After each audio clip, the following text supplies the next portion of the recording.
Next 27.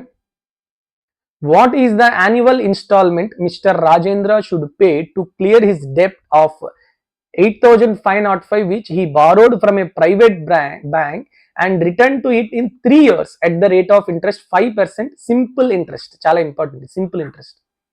మనం ఇలాంటి problems మన క్లాస్లో, అర్థమెటిక్ క్లాస్లో చాలా సింపుల్గా చెప్పాం. సింపుల్ ఇంట్రెస్ట్ అయినప్పుడు, okay, suppose each instalment 100 rupees అనుకుంటాయి.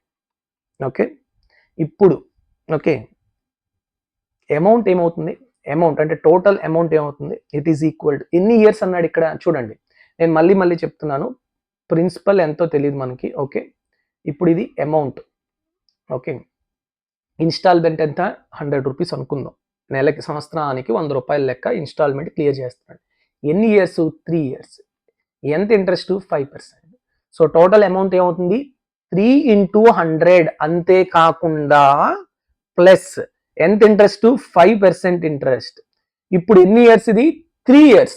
3 years కాబట్టి నేను ఏం చెప్పాను, 3 - 1 అంటే 2 ప్లస్ 3 - 2 1, 3 - 3 0 ఇంకా తీసేద్దాం. ఓకే, ఇది అమౌంట్ అయిపోతుంది. అంటే ఎంత, 300 ప్లస్ 5 into 315 అంటే 315. సో ఈ 315 పార్ట్స్ ఎంత ఇచ్చాడు వాడు, 8505.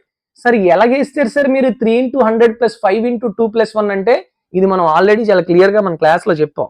ఓకే, దానికి ఫార్ములా డిరైవ్ చేసాము, అలానే దానికి షార్ట్ ట్రిక్లా ఇలా గుర్తు పెట్టుకోండి అని కూడా చెప్పాం. Okay, so that is better to remember this. 315 parts 8505 అంటే ఎంతతో క్యాన్సిల్ అవుతుందమ్మా, 315 వన్స్, 315 2s అండ్ ఇంకెంత వస్తుంది ఇక్కడ, 315 2s అంటే 630. సో 630 అంటే 220 అంటే 3 7s. ఓకే, సో 1 పార్ట్ ఎంత అవుతుంది, 27. ఇప్పుడు మనకి ఇన్స్టాల్మెంట్ ఎంత, 100 పార్ట్స్. సో 100 పార్ట్స్ ఎంత అవుతున్నప్పుడు 2700. Option D is the correct answer. చాలా సింపుల్గా, చాలా ఫాస్ట్గా చేసుకోవడానికి ఇదే మీకు ఉన్న ఇది.